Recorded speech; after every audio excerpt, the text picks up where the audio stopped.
শাক তো আমরা অনেক রকমভাবেই বানাই, নিরামিষ আমিষ সব রকমভাবেই। তবে পেঁয়াজ রসুন ও চিংড়ি মাছ দিয়ে এইভাবে কি বানিয়েছেন কখনো?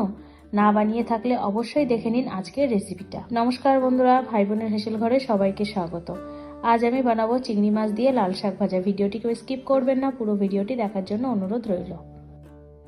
আজকের রেসিপির জন্য আমি এখানে নিয়েছি কিছুটা লাল শাক। শাকগুলোকে আমি আগে থেকেই বেছে নিয়েছি, যেহেতু একটু সময়ের ব্যাপার, ওই জন্য আমি এটা আগে থেকেই করে রেখেছি। এখান থেকে গোড়ার দিকে যে শিকড়ের অংশটুকু সেটাকে আমি বাদ দিয়ে ভালোভাবে কেটে পরিষ্কার করে এবং ধুয়ে নিয়েছি। এবার এই শাকগুলো আরেকটু ঝিরিঝিরি করে কেটে নেব। শাকগুলোকে আমি ঝিরিঝিরি করে কেটে নিয়েছি। আর নিয়েছি এখানে 150 গ্রাম চিংড়ি মাছ। আমরা সাধারণত শাক বাদাম দিয়েই রান্না করি, কিন্তু আজ আমি দেখাবো মাছ দিয়ে কিভাবে শাকটা রান্না করা যায় খুব সহজে, এবং খেতে কিন্তু দুর্দান্ত হয়। আর নিয়েছি 5 থেকে 6 কোয়া রসুন আর একটা মাঝারি মাপের পেঁয়াজ কুচিয়ে নিয়েছি। এই রসুনগুলোকে আমি হালকা একটু থেতো করে নেব। একটা নিয়ে নিলাম হামানদিস্তা, রসুনগুলো দিয়ে দিলাম।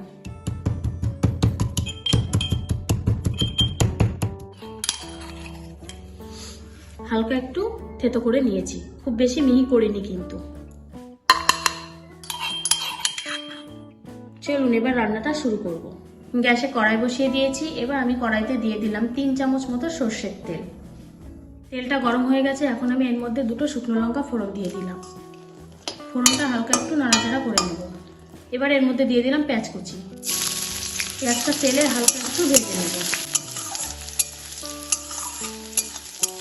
পেঁয়াজগুলো হালকা লাল লাল হয়ে গেছে ভাজা। এবার আমি এর মধ্যে দিয়ে দেবো থেতো করা রসুন। রসুনটাও হালকা ভেজে নেব, কাঁচা গন্ধটা যাতে না থাকে।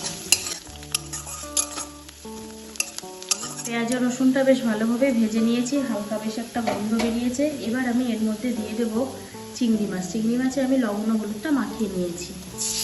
চিংড়ি মাছটাও হালকা একটু ভেজে নেব। চিংড়ি মাছটাও হালকা ভেজে নিয়েছি, খুব বেশি ভাজবো না, কারণ শাক রান্না করতে গেলে এমনি চিংড়ি মাছটা আরও ভাজা হয়ে যাবে, তখন চিংড়ি মাছটা বেশি শক্ত লাগতে পারে, সেই জন্য আমি হালকা ভেজে নিয়েছি। এবার আমি এর মধ্যে দিয়ে দেব কেটে রাখা শাক। এবার শাকে দিয়ে দিলাম 1/2 চামচ লবণ। লবণটা প্রথমে বেশি দেবেন না, কারণ শাকটা দেখলে মনে হয় অনেকটা, কিন্তু সিদ্ধ হয়ে গেলে অনেকটাই কমে যায়, সেই জন্য লবণটাকে একটু হাতে রেখেই দেবেন। এবার দিয়ে দেবো 1/2 চামচ হলুদ গুঁড়ো। আর দিয়ে দিলাম 5টা কাঁচা লঙ্কা চেরা। এখানে আমি মাছ দিয়েছি বলে ঝালটা একটু বেশি রাখলাম, আপনারা এখানে চাইলে ঝাল কম বেশি করতে পারেন। এবার ভালোভাবে সব কিছুকে মিশিয়ে নেব।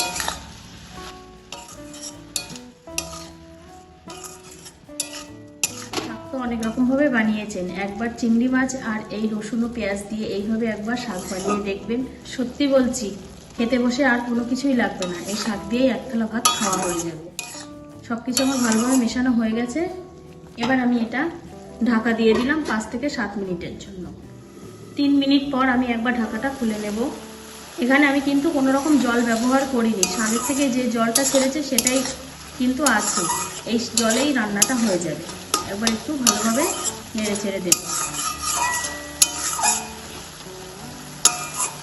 আবারও ঢেকে দিলাম। 5 মিনিট হয়ে গেছে, আমি এবার ঢাকাটা খুলে নিলাম। দেখুন জলটা বেশ অনেকটাই শুকিয়ে গেছে।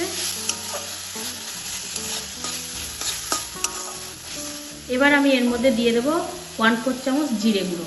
চাইলে আপনারা এখানে একটু মিষ্টিও দিতে পারেন, আমি এখানে মিষ্টি দেবো না। আপনারা কেউ যদি মিষ্টি পছন্দ করেন তাহলে সামান্য একটু মিষ্টিও দিতে পারেন। এবার শাকটাকে একটু এইভাবে ঘেটে ঘেটে দেব, যে রস রস ভাবটা আছে সেটা শুকিয়ে নেব। শাকের জলটা শুকিয়ে গিয়ে গা দিয়ে তেল ছাড়তে শুরু করেছে। শাকটা কিন্তু আমার রান্না কমপ্লিট হয়ে গেছে। আমি এবার এটা নামিয়ে নেব, গ্যাসটাকে অফ করে দিলাম। আজকের রেসিপিটা তাহলে এই পর্যন্ত। যে সকল নতুন বন্ধু আমার ইউটিউব চ্যানেল থেকে দেখছেন তারা অবশ্যই চ্যানেলটিকে সাবস্ক্রাইব করে দেবেন, আর যে সকল বন্ধুরা ফেসবুক থেকে দেখছেন তারা অবশ্যই ফেসবুক পেজটিকে ফলো করে দেবেন। আজ তাহলে এই পর্যন্ত, দেখা হচ্ছে পরের কোনো নতুন রেসিপিতে।